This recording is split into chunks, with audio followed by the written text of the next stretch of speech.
All right, hey everyone, it's Danny. Let's take a look at this new Telecaster I just finished. Um, I'll go over some of the specs and what I used, and I'll tell you, starting off, this guitar is not for everyone. I built this with kind of a specific person in mind. He likes some things on guitar that are really hard to find. I wanted to try to build something just according to his likes and dislikes. To start off with, I bought a pretty cheap guitar fetish alder body. I'm not happy with it. Um, it's really soft. It dents really easily. It's already starting to look like a light relic. Um, so as long as I keep this guitar, it's just going to continue to relic. I'm not a big fan of intentional relics. I did cut an armrest and a little bit of a belly carve. It's kind of hard to see there. I used acrylic lacquer with some acrylic clear. I put it on probably way too thin, but I was trying not to add a lot of weight and thickness to it. Um, Overall, I like the way it looks. It's just already got some dents and dings and worn spots in the paint. The next big specific that I got was this neck. It's a roasted maple neck, just because I really like roasted maple. It is a chunky C profile, so it's a little thicker. It's about 940 thousandths, I think, at the 12th fret thickness. So it's quite a bit thicker than those Fender Modern C necks. It's a 12-inch radius and it's got jumbo frets. That's one of the hardest things to find is a chunky neck with jumbo frets. Most of the time when you find something with jumbo frets, it's got a super thin neck. And when you find something with a nice thick vintage style neck, it's got narrow, tall frets. I went with the Fender vintage tuners because I really like them.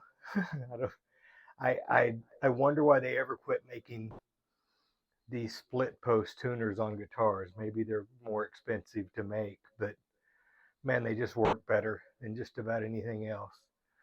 Um, it's a little bit tricky because they've got a small post and you have to get bushings to adapt a 10 millimeter peg head hole to those vintage style tuners.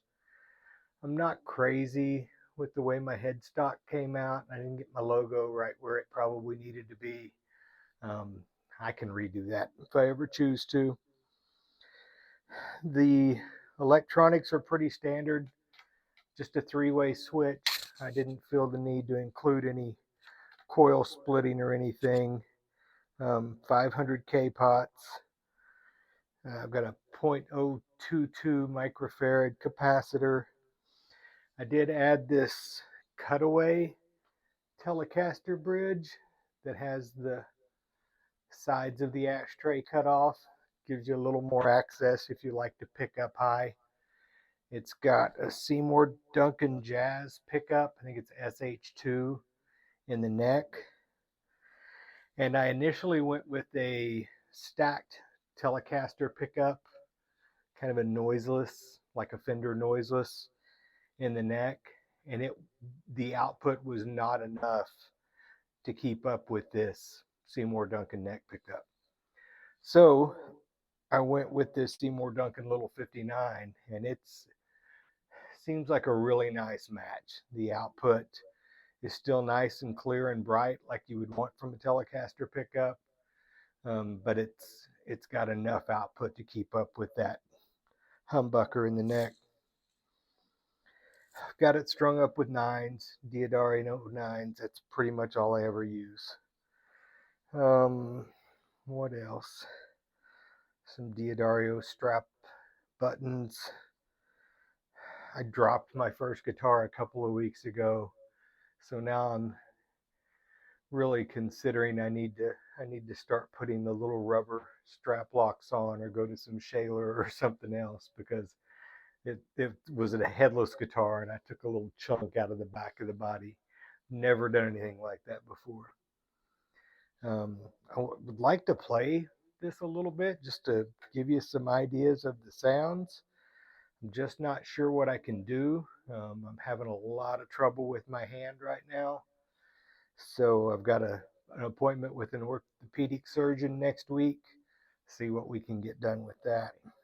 I like the guitar. I like the way it plays. What little I've been able to play it. I actually been practicing a little slide on it. It's not set up for a slide, but I've been kind of trying to learn to play slide without a specific setup. Um, I like the tones. I like this pickup combination. Pretty high output. I don't remember what this bridge pickup was, but it was pretty high. I'm thinking it was 15K, somewhere around in there. I'll have to look and see if I can add it. Overall, it weighs about a little over 7.5 pounds. I was hoping it was going to be lighter. It's probably between 7.5 and 8. The body's just not my favorite. I may buy another body at some point and add the belly carve and the comfort cut and see what we come up with that. In the meantime, let me know what you think. Anything you would have done differently, if you like chunky necks, and if you've ever played a chunky neck with jumbo frets, because that's kind of a new experience for me. You guys have a good day.